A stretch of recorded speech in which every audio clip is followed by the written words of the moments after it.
Hello Legacy Sabers, Marsh here. So today we're going to look at how to graph a linear inequality on what you're going to want to have on you, your notebook, guided notes, that paper I gave you in class, calculator, and then also a ruler or a straight edge so you can draw a nice straight line. Learning target, one simple one. You can graph a linear inequality. Well, what is and what can you do? How do you graph a one? Alright, so now grab out that little guided sheet I gave you.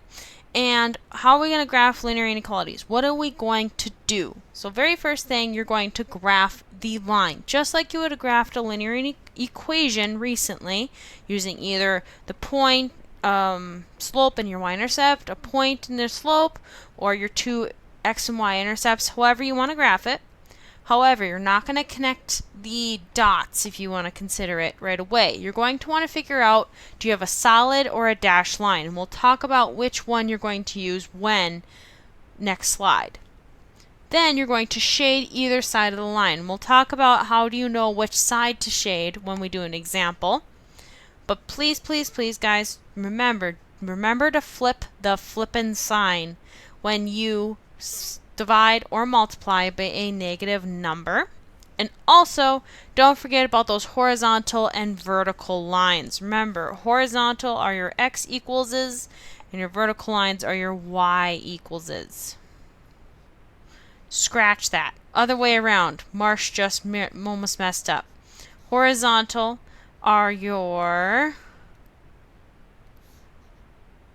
y equals and your vertical are your x equals. Sorry about that. So horizontal y, vertical x. Now, if you look at your little paper here, when are you going to use a solid line? Well, you're going to connect the dots using a solid line, or basically just a nice line. You're going to use it when you have a less than symbol, less than or equal to symbol, excuse me. Or you can use it when you have a greater than or equal to symbol. So remember, guys, when we were just solving inequalities and used a closed dot for when it was greater than or equal to, now it's going to be a closed line, if you want to consider that, or a solid line. Dashed line is when you had an open dot, or a less than or a greater than symbol. No equal sign, so it cannot be a solid line if you have a less than or greater than. Now, let's try an example here. So I have 2x minus 3y is less than 12.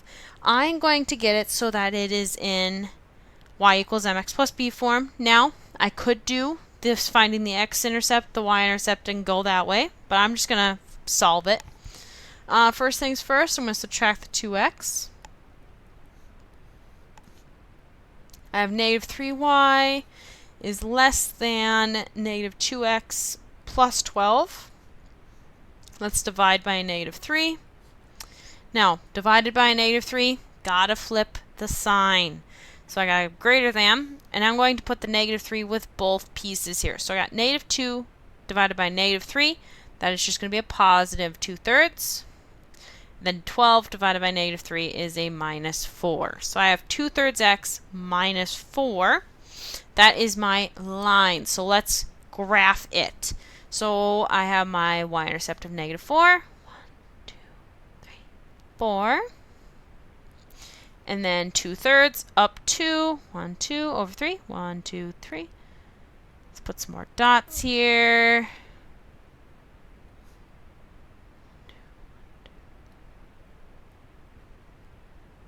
So I fill out my entire line here. Okay, now, what kind of line? Is it going to be a solid line, or is it going to be a dashed line? Well, it is only a greater than symbol. Notice it's not an equal to. So it does have to be a dashed line. So what do I mean by dashed? I mean that it's going to be kind of broken up. Kind of like what I'm doing right now with my pen. It's not going to touch. It's going to be dotted or dashed, depending on what you're going to consider it. But it's still going to have arrowheads on both sides because it still does go on forever. Now, how are you going to figure out how to shade? Where are we going to shade on this? Is it going to be up here? Or is it going to be down there? Here's the best place to check.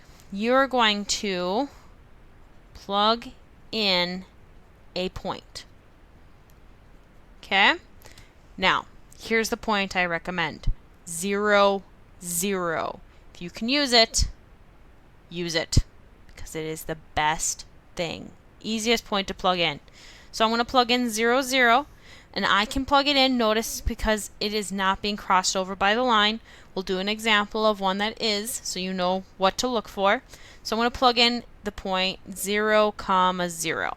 So into the original equation. Why the original? Because I know that I didn't screw up if I solved wrong. Okay? So I'm going to have 2 times 0 minus 3 times 0 less than 12.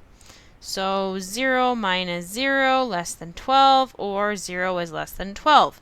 Is that true? Is 0 less than 12?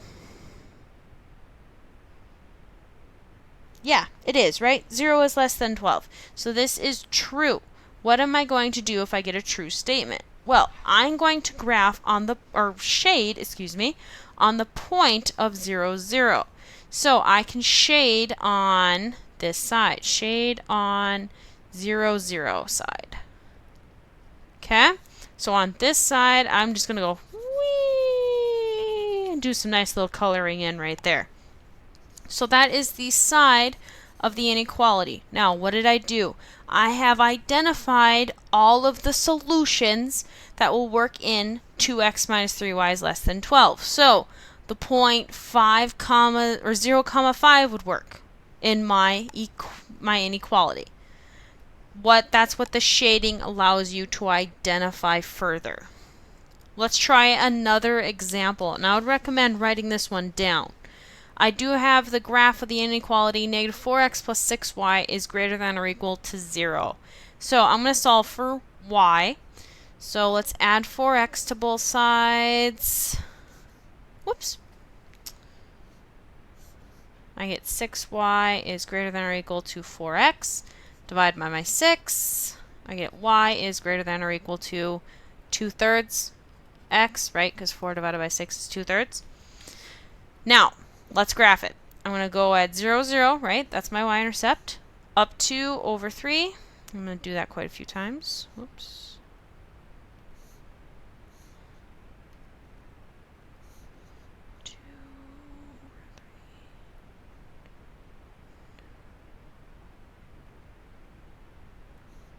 And then go down as well. Alright, now, what kind of line is going to be solid or dashed? It looks like it's going to be a solid line, so let's go through all of the dots here with a nice line. Arrowheads on both sides. Now, this is a point in which I cannot check with point 0, 0 because I'm crossing over it, so you need to pick another point. Now, don't be silly, don't pick a hard point. I'm going to pick the point 0, 1 right here. Easy point, perfect. So let's plug that in. I'm going to have negative 4 times 0 plus 6 times 1 is greater than or equal to 0. So 0 plus 6 is greater than or equal to 0, or 6 is greater than or equal to 0. Is 6 greater than or equal to 0? Yes. So that means I get to shade on the side that contains the point 0, 1. It is a solution, and it is part of the solution set. So I am going to scribble on that side of my line. And that's the end of this video. See you later, Sabers.